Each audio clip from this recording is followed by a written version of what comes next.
Graça e paz, irmãos. Só lembrando que o grande teólogo da resistência nazista, Dietrich Bonhoeffer, ele decidiu dar aulas para crianças de 3 anos. E essas crianças de 3 anos que ele deu aula, e ele era teólogo, era doutor em teologia. E a história diz que muitas daquelas crianças que ele deu aula foram líderes da igreja alemã depois do fim da guerra. Então, se eu tiver que lecionar, e os pais podem ficar tranquilos que eu não vou dar pito nelas. Queridos, antes de meditarmos, você crê que o Espírito Santo está aqui e que ele pode trazer revelação, entendimento espiritual em cima da palavra de hoje? Você crê nisso? Então diga glórias ao Senhor Jesus. Antes de efetivamente entrarmos na meditação da palavra, eu tenho vivido momentos muito especiais com Jesus. E eu estava refletindo, foi impressionante. E em momentos assim que a gente começa a querer entender o que Paulo, quando escreveu a sua carta à igreja de Filipos, lá no capítulo 3, no versículo 8, quando ele diz assim: por causa da sublimidade do conhecimento de Jesus, eu abri mão de todas as coisas, as quais eu considero refúgio. E refúgio, na tradução correta, é lixo. Por causa da sublimidade do conhecimento de Jesus, meu Salvador, eu abri mão de tudo. Olha que ele era bem quisto lá no Sinédrio. Eu abri mão de tudo. E eu considero tudo que abri mão refúgio, lixo.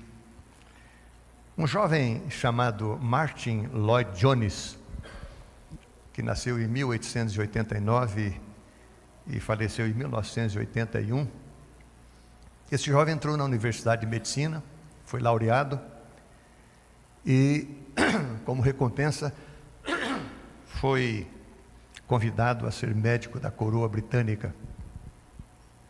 Imaginem vocês o privilégio de ser médico da coroa britânica. Mas um certo dia, ele sim, com toda a reverência, com todo o respeito, ele chegou para a rainha e disse: rainha, eu tenho assim um respeito tão grande pela senhora como rainha, uma consideração, um amor. Ele disse quase que uma reverência. Mas eu tenho uma notícia para dar para a senhora. Ela disse: mas o que foi, meu caro Martin? Ele disse: eu conheci Jesus. E Ele é o tesouro inigualável. E Ele é o Rei dos Reis. E com todo respeito, Ele está acima da senhora. E por isso eu vou deixar de ser médico. E vou servir a Jesus como pregador do Evangelho.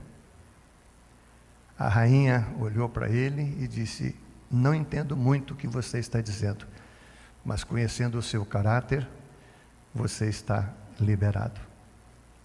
E as pessoas encontrando o Martin dizendo: você ficou louco, rapaz? Você abriu mão desse privilégio? Você abriu mão de tudo para ser pastor? Ele disse: tudo? Esse tudo que eu abri mão não é nada diante da sublimidade do conhecimento de Jesus Cristo, o tesouro de valor inigualável. Bom, não foi difícil para a rainha entender, porque a sua antecessora, Rainha Vitória, numa ocasião quando, numa cerimônia, foi cantado o hino Rei dos Reis, Senhor dos Senhores, o Aleluia de Handel. Quando o coral cantou Rei dos Reis, Senhor dos Senhores, a Rainha Vitória levantou-se do trono, num gesto muito bonito, removeu a coroa, colocou-a no chão e até o final do hino ela se manteve encurvada diante do Rei dos Reis e Senhor dos Senhores. Que o Espírito Santo fale conosco nesta manhã. Vamos ler a palavra de Deus, que vai servir de base para a nossa meditação. Queria pedir que os irmãos projetassem o texto. São 3 textos e eu gosto sempre de ler, porque é uma boa leitura. Já é meio caminho para se entender a mensagem. Então eu queria que os irmãos me ajudassem na leitura. Vamos lá? 1, 2, 3, já. Não acumuleis para vós outros tesouros sobre a terra, onde a traça e a ferrugem corroem, e onde os ladrões escavam e roubam. Mas ajuntai para vós outros tesouros no céu, onde a traça nem ferrugem corrói, e onde ladrões não escavam nem roubam. Porque onde estiver o teu tesouro, ali estará também o teu coração. Mateus 6, 19 e 21. Agora o Salmo 62 é muito interessante. Diz assim: se as vossas riquezas aumentam, não ponhais nelas o vosso coração. Por que eu li sozinho? Vocês não concordam? Então, 1, 2, 3, já.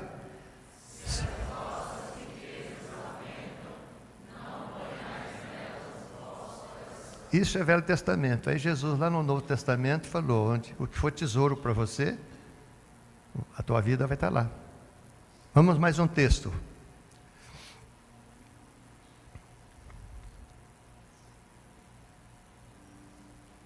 Mateus 13, 44. 1, 2, 3, já.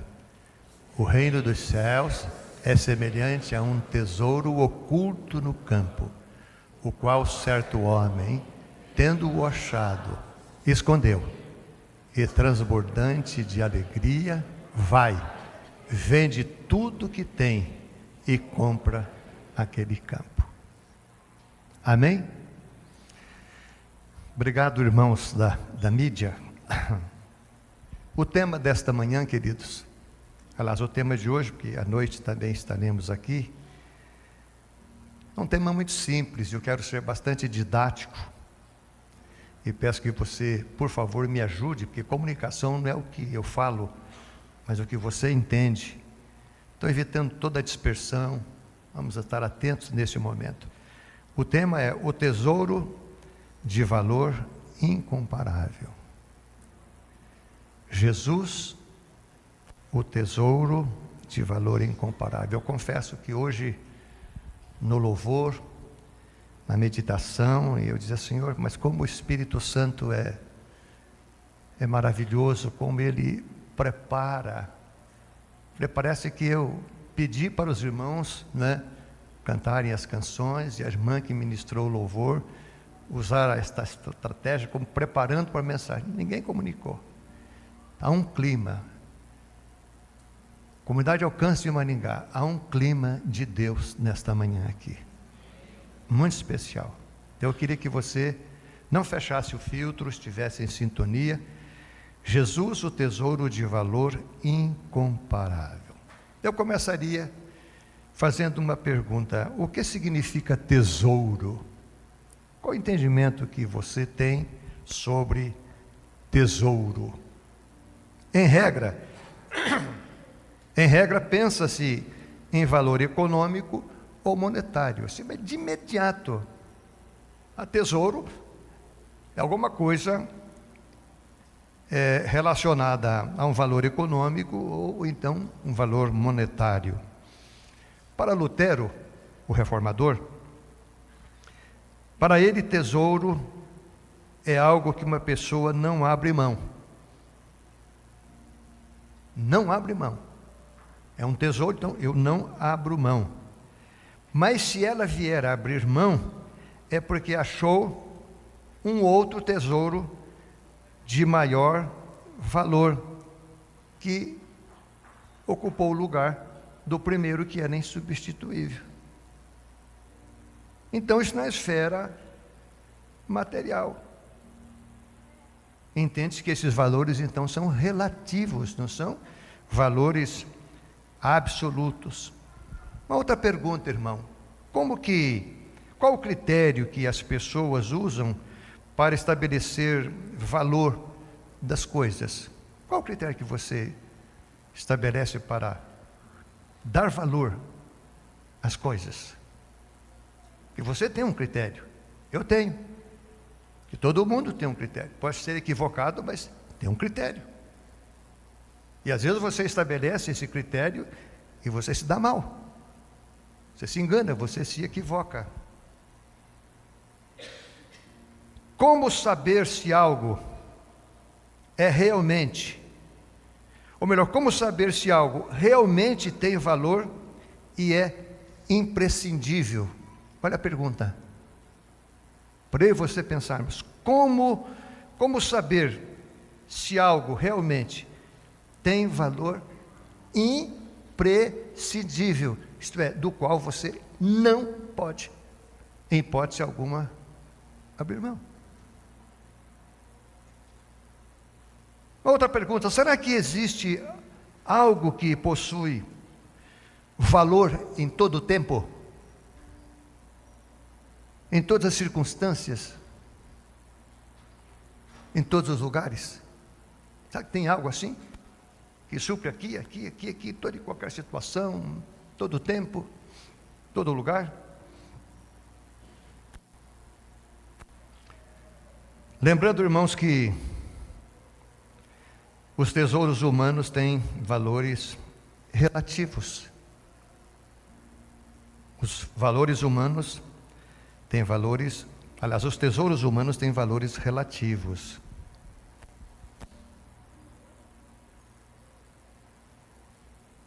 O que vale mais? Aquele diamante Pink Star da coroa britânica, que foi vendido em 2017, há poucos anos atrás, por 72,2 milhões de dólares. Vou repetir: 72,2 milhões de dólares. Se calcular em real, nem sei quanto que vai dar isso aqui. Qual que vale mais? Esse diamante Pink Star? Eu não faço nem ideia quem que é o dono dele. Ninguém revela. Qual que vale mais? Esse diamante ou uma garrafa d'água? Aí você fala: pastor, você ficou doido? Já pegaram aqui o fio da meada. Depende. E esse depende que eu ouvi aqui, ele expressa, na verdade, a relatividade dos valores dos tesouros deste mundo. Esse depende já relativizou. Por quê?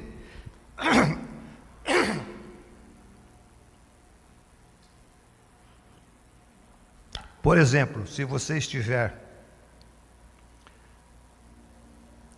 num deserto, você se perdeu do grupo, coisa que vale, aí está um deserto lá do Atacama, sei lá. E você caminhou sob o sol causticante um dia, 2 dias, e no terceiro dia, sabe-se que você já perdeu 25% do seu peso em água, e que você está prestes a sofrer um colapso circulatório. Nesse momento, se chegassem para você com o Pink Star e uma garrafa d'água, qual dos dois você pegaria? Pastor Lucas deu um sinal, é claro que o Pink Star, eu morria com ele no bolso. Brincadeira, pastor. Então vocês perceberam que os tesouros materiais são relativos, né? Então qual o critério para se dizer tal coisa é de valor imprescindível?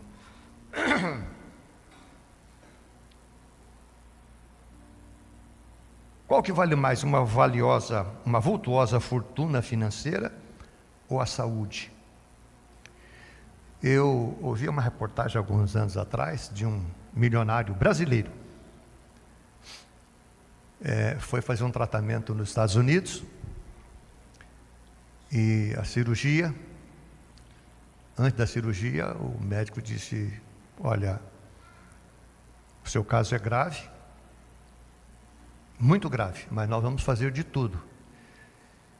E esse homem então entrou em desespero e ele segurou o médico pelo jaleco, rasgou o jaleco do médico de tanta angústia e dizia: você me dá saúde, que eu pago, eu tenho condições. Me dá saúde que eu pago. O médico ficou com o jaleco rasgado e o ricaço foi para o cemitério porque morreu. Então há certas horas que fica bem claro que os tesouros humanos são relativos. Agora vem uma pergunta, diante do texto que nós lemos aqui, pelo menos, aliás, principalmente o último texto, onde a palavra de Deus diz, Jesus diz que o reino dos céus é semelhante a um homem que... eu vou pedir para os irmãos da mídia, se puderem, se ainda tiverem condições, projetar o último texto para que a gente possa ter assim uma fixação, não é? Jesus disse, olha lá, o reino dos céus é semelhante, é igual a um tesouro oculto no campo, o qual certo homem, tendo-o achado, escondeu, deixou ali. E, até botei em letras garrafais aqui, e transbordante de alegria, digam comigo, alegria. Ele vai e dispõe de tudo o que tem. Vai lá e compra. Não compra toda a fazenda, compra só alguns hectares, chega para o dono da fazenda e fala, estou querendo fazer uma chácara aqui, coisa que vale, eu queria 5 hectares. Mas qual parte que você quer? Eu gostei dessa visão daqui, etc. Quero 5 hectares aqui, e compra aquele campo. E a legislação, no contexto em que Jesus contou isto, a legislação israelita permitia que aquilo que fosse encontrado no solo era dono. Era dono. A legislação brasileira tem alguns óbices nesse particular, mas lá encontrou, é dono. A pergunta, irmãos, o que motivou o homem da parábola a dispor de tudo o que tinha para comprar aquele campo? Eu confesso para vocês que na minha leitura devocional esta semana, isso mexeu muito comigo e eu passei uma mensagem para o pastor da igreja e disse, eu quero pregar domingo. Sabem por quê? Porque falei, Senhor, como isso mexeu comigo, eu quero que o Espírito Santo pegue esta palavra e mexa da mesma forma com o coração da igreja. E ele concordou e eu estou aqui. Então a pergunta, o que motivou o homem da parábola a abrir mão de tudo que tinha? Se vocês perguntar, pastor, o que ele tinha? Eu não sei. Mas imagine se alguém com poder aquisitivo muito alto, alguém influente, com muitos bens, com tesouros materiais, ele volta rapidamente, queima tudo, dispõe de tudo e vai lá e compra aquele campo. Não tem outra explicação, irmãos. É porque ele identificou, ouçam bem, ele identificou o altíssimo valor daquele tesouro. Ele fez uma comparação clara entre um e outro e disse: isto aqui é de valor incomparável. Abriu mão de tudo. Aí você começa a entender por que o Martin Lloyd Jones, médico da coroa, abriu mão daquele tesouro, ser médico da coroa. E quando a rainha pergunta: mas por que você está fazendo isso? Em outras palavras, ele disse: eu encontrei um tesouro de maior valor. Eu encontrei no campo o tesouro escondido. Até então escondido para mim, mas alguém me falou dele. E eu o encontrei. E por isso estou abrindo mão de tudo isso, que para mim não é nada. Porque eu encontrei um tesouro de maior valor. Uma outra observação, irmãos. Hoje eu não vou ser presbiteriano com 3 pontos, não. É uma mensagem mais expositiva. Se Jesus é o tesouro escondido que os crentes, que eu e você, encontramos, aí a pergunta: por que razão muitos vivem uma vida espiritual rasa? Se Jesus é o tesouro de valor incomparável que foi encontrado, e se ele é esse tesouro que os crentes encontraram, por que razão muitos vivem uma vida espiritual rasa? Ou em outras circunstâncias, pior ainda, eu me lembro do antigo hino.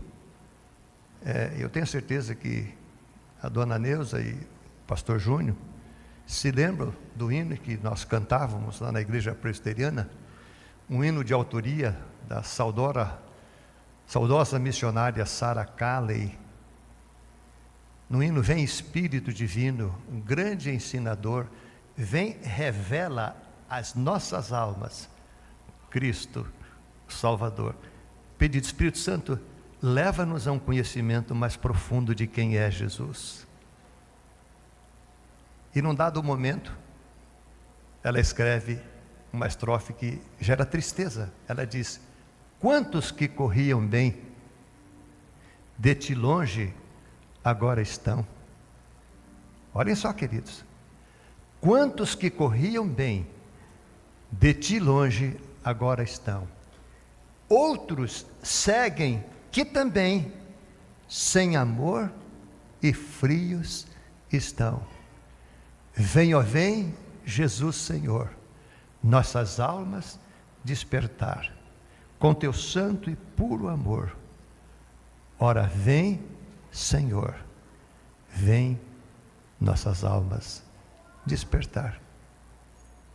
Então a pergunta: porque se Jesus é esse tesouro de valor incomparável, por que muitos estão vivendo uma vida pessoal rasa, com problemas de picuinhas no casamento,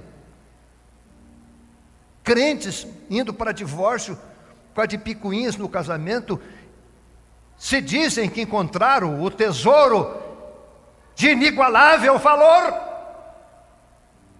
Como explicar esse contraste? Meu Deus! Como viver uma vida rasa 20 anos dentro da igreja? Quando indo para divórcio por causa de picuinhas no casamento? Em relação ao serviço cristão na vida eclesiástica: não, já servi 6 meses, estou abrindo mão. Que outro venha em meu lugar.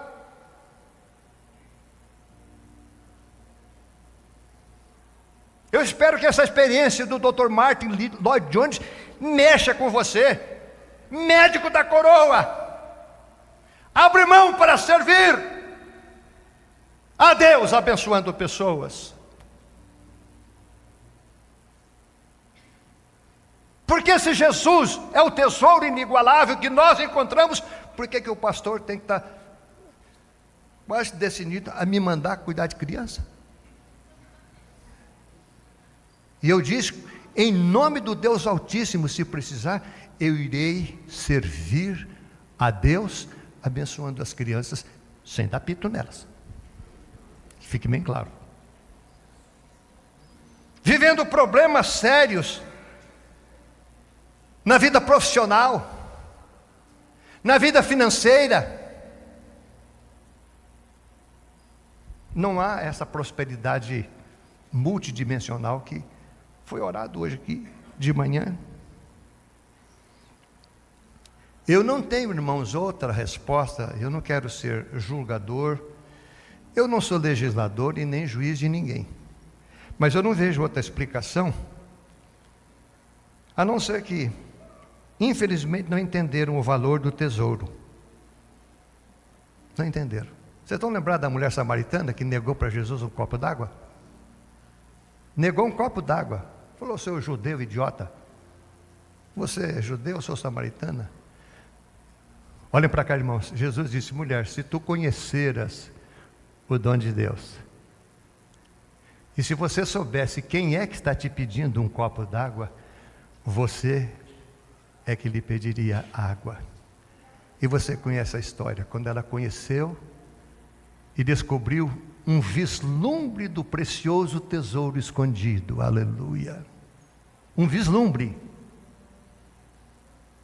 Vou repetir, ela descobriu um vislumbre do tesouro escondido. Aquela que negou um copo d'água, deixou aos pés de Jesus um cântaro cheio, e foi para a cidade falar do amor dele. Então eu só posso entender que crentes que vivem se arrastando, não tiveram um discernimento, uma revelação da preciosidade desse tesouro inigualável que é Jesus. Não conseguem entender que Ele deixou a glória pela cruz, que foi humilhado, carregou uma coroa de espinho, foi cuspido, foi amaldiçoado na cruz, por mim, por você. Quanto vale isso? Para eu, como resgatado e livre da maldição eterna, dizer, não, eu já trabalhei 6 meses, não vou trabalhar mais, não vou servir mais não. Ou então existem outros tesouros causando eclipse. Vocês lembram do jovem rico que chegou para Jesus e falou, Senhor, o que eu devo fazer para herdar a vida eterna? Jesus falou, você conhece os mandamentos? Claro que eu conheço, já pratico desde a minha juventude. Aí Jesus falou, então falta uma coisa para você. Jesus identificou nele um tesouro, sim ou não? Aí colocou a prova dizendo, vai, vende tudo que você tem, reparte com os pobres, e terás um tesouro no céu. Aí depois você vem e segue-me. Aliás, aqui daria a oportunidade para uma pergunta de algibeira, para você pensar. Uma pessoa ganha o tesouro no céu porque segue a Jesus, ou segue a Jesus verdadeiramente porque descobriu o tesouro? Vou reformular a pergunta. Parece fácil, mas tem que pensar. A pergunta, uma pessoa ganha o tesouro no céu porque segue a Jesus? Ou ela passa a seguir Jesus porque descobriu o tesouro? Pense nisso. Então, se tem gente seguindo a Jesus meia boca, é porque não descobriu o valor do tesouro inigualável.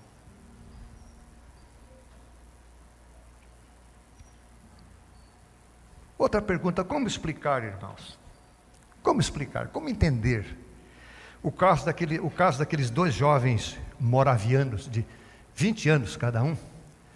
Os moravianos foram aquele povo que teve uma reunião de oração que durou 100 anos. E é constituída a organização que mais missionários enviou para o mundo. 2 jovens moravianos descobriram uma ilha no Pacífico, vocês já conhecem a história, mas só para refrescar a memória. Descobriram uma ilha no Pacífico, onde um ateu britânico mantinha 2.000 escravos, 2.000 escravos lá, que não podiam sair de jeito nenhum. Eles se inscreveram para ir fazer missões lá. O ateu falou: aqui não entra esse tipo de gente não, cai fora. Aí eles pensaram, oraram e disseram: qual a estratégia que vamos usar? Aí escreveram, mandaram um telegrama dizendo: nós queremos ir ser escravo seu. O ateu disse: então vocês comprem a passagem e venham, porque eu também não pago. E no dia do embarque no navio, as famílias, os amigos ali vendo os dois, porque sabia-se que só tinha ida, não tinha volta. E alguém perguntou: meus queridos jovens, por que vocês estão fazendo isso, sabendo que vocês vão e não voltam mais? E um deles levantou a mão em lágrimas, dizendo: estamos fazendo isto para que o Cordeiro veja o fruto do seu penoso trabalho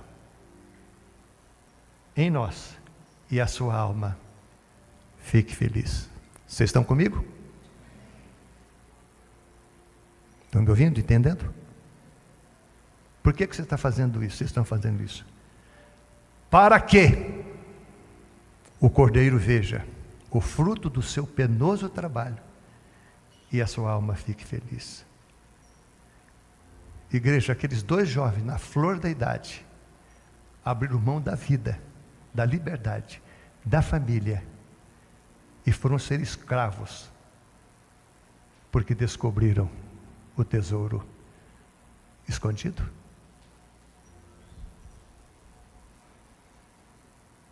Como explicar a declaração de John Hus na fogueira, ali em Constança, 1415, amarrado diante por fogo? O bispo de Constança falou: você renuncia o que você tem ensinado?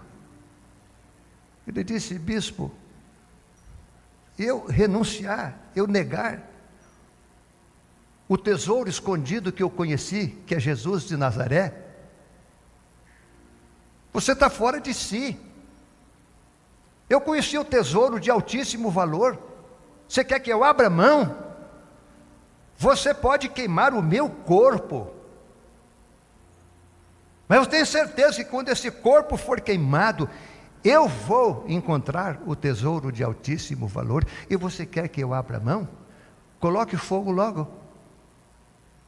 1415, morreu queimado, vivo, cantando hinos de louvor a Jesus.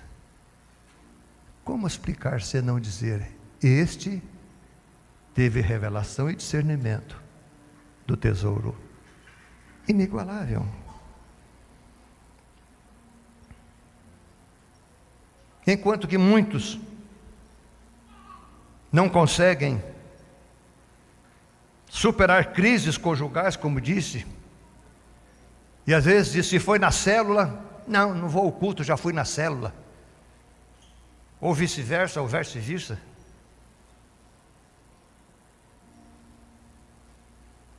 Lembrando que há irmãos nossos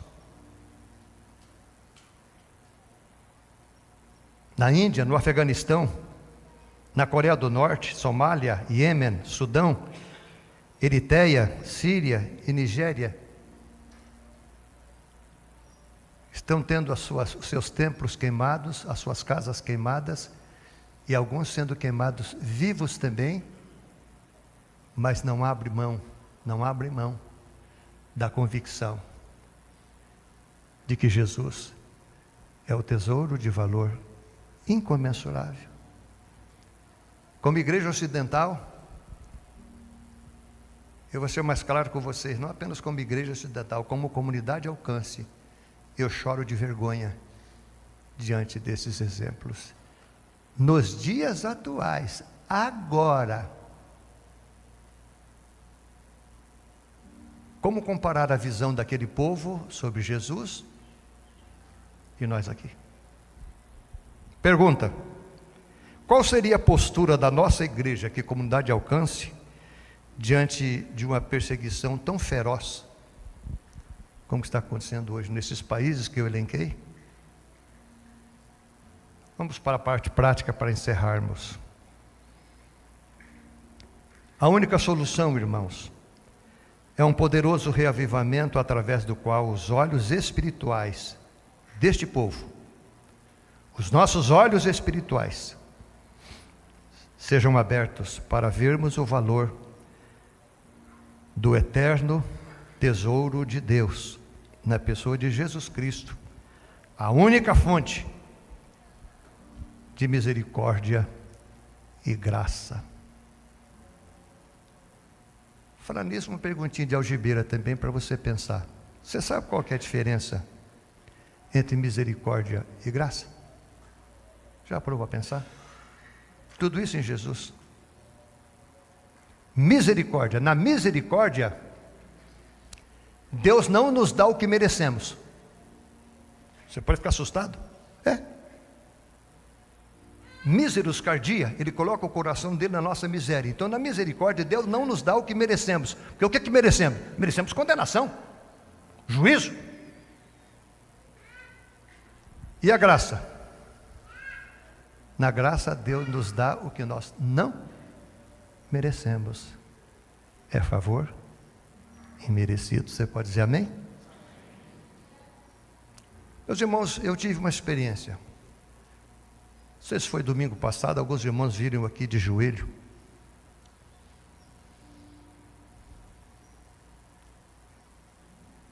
Depois que eu preguei dia 18, que eu tinha pedido para Deus para ter um 2026 debaixo daqueles 6 itens: gratidão, dependência, obediência, santidade, adoração e serviço. No dia 18, no dia 19, eu recebi um áudio com tanta maledicência na minha vida que eu quis morrer de tristeza. E eu passei a noite orando, clamando, botando a mão na minha cabeça e profetizando promessas de Deus. Levantei de madrugada, fui para o meu canto de oração. E orando, o Senhor falou para mim: mas você não pediu no fim de ano que você queria 2026 viver debaixo de gratidão, dependência? Ele falou: olha, hoje é dia 19 e pelo jeito você não aprendeu a depender de mim coisa nenhuma. Meus irmãos, eu fiquei assustado. Você lembra que o pastor Júnior falou aqui que a gente promete no final do ano e quando chega no meio da metade de janeiro você descobre que você está praticando as mesmas coisas?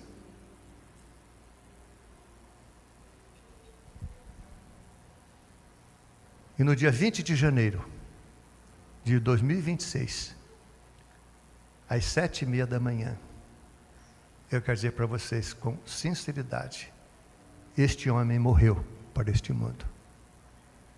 Porque eu falei: Senhor, escreve agora, 7h30, no livro da vida, que eu não quero mais viver para mim mesmo.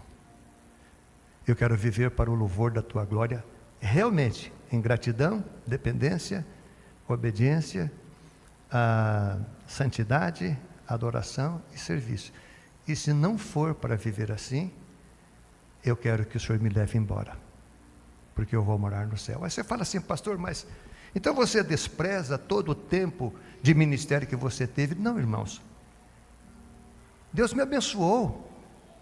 Agora, vocês perguntam assim: pastor Saulo, você tinha uma visão bem clara do tesouro escondido? Eu tenho que dizer para vocês que não, pastor Luiz, não. Não. Provérbios 4:18 diz que o caminho do justo é como a luz da aurora que vai brilhando, brilhando, brilhando, brilhando cada vez mais. Será que eu estava em brilho total na perspectiva da palavra? Não. E eu não estou jogando fora todas as bênçãos de Deus na minha vida. Mas domingo passado, sempre daqui, a Neuza falou: vamos passar no Mac e comer um lanchinho? Vamos. Encostei o carro ali no pátio. Aí de repente alguém lá na calçada: pastor Saulo, pastor Saulo, assim uma gritaria. Eu falei: misericórdia, já que bebeu? Estava assim numa penumbra. Aí eu falei: vou ver quem é. Eu fui chegando perto, a pessoa saiu da calçada, um homem, uma mulher e um moço alto. Chegou assim, me encontrou, botou a mão em mim, disse: quem que eu sou? Eu falei: lascou, eu não sei, a sua fisionomia não me é estranha, mas não sei quem você é. Aí a mulher falou assim: é o Jefferson do sax. Ah, foi meu professor. O professor está ali. Aí mostrou assim para o filho, um baita de um homem, assim, de 1,80 m, de 18 anos. Está vendo aqui, pastor? Eu falei: sim, daí. Eu falei: pois é, você lembra que quando a minha esposa estava grávida e ela ia ganhá-lo, foi detectado um câncer nela e o senhor foi na minha casa e orou por ela? Aqui está minha esposa e aqui está meu filho com 18 anos. Deus usou a minha vida. Mas o que eu quero dizer para você é assim, que poder ter usado muito mais. Muito mais. Vou repetir, igreja, muito mais. A promessa de Jesus é essa: aqueles que creem, para os que creem, os milagres vão acontecer.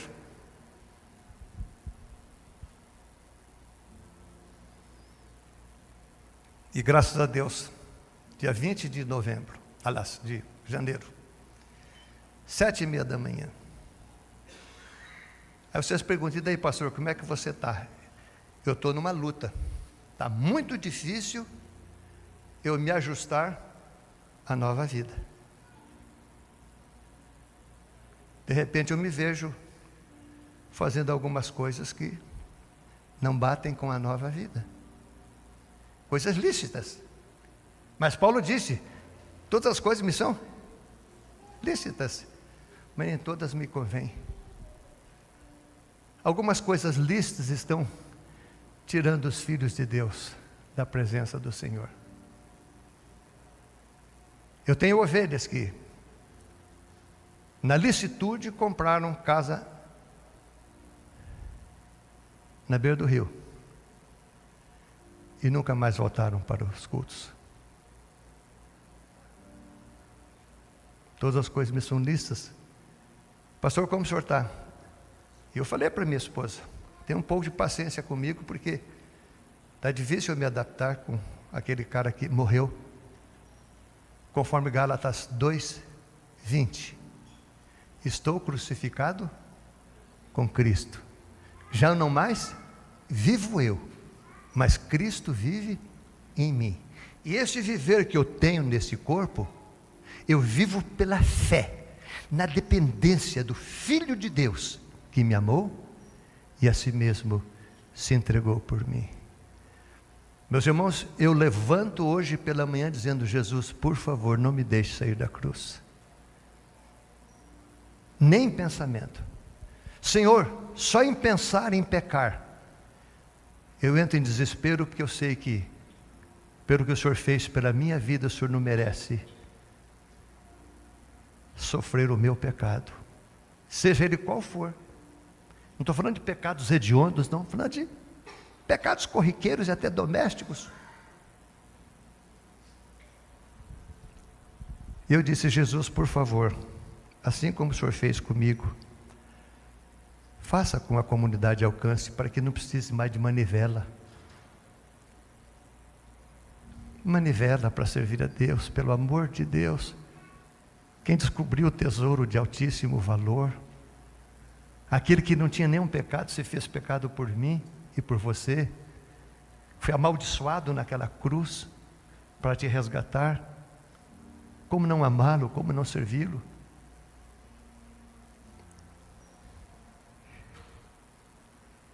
Ontem à noite eu tive uma audiência com Jesus e disse: Senhor, por favor, ajuda-me a entrar por caminhos de como conhecer o Senhor. Como disse Paulo, conhecer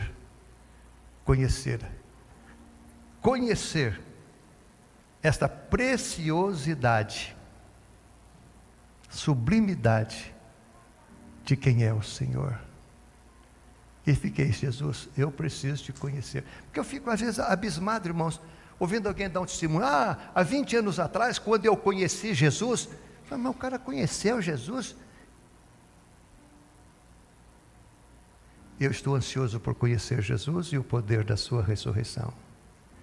E eu tenho certeza que quanto mais eu conhecer Jesus, mais espaço vai haver em mim para o Espírito Santo me plenificar. Aí eu vou poder produzir o fruto do Espírito: amor, alegria, paz, longanimidade, benignidade, bondade, fidelidade, mansidão e domínio próprio. Fora disso, são obras da carne. Eu espero que o Espírito Santo tenha falado ao seu coração como ele falou comigo.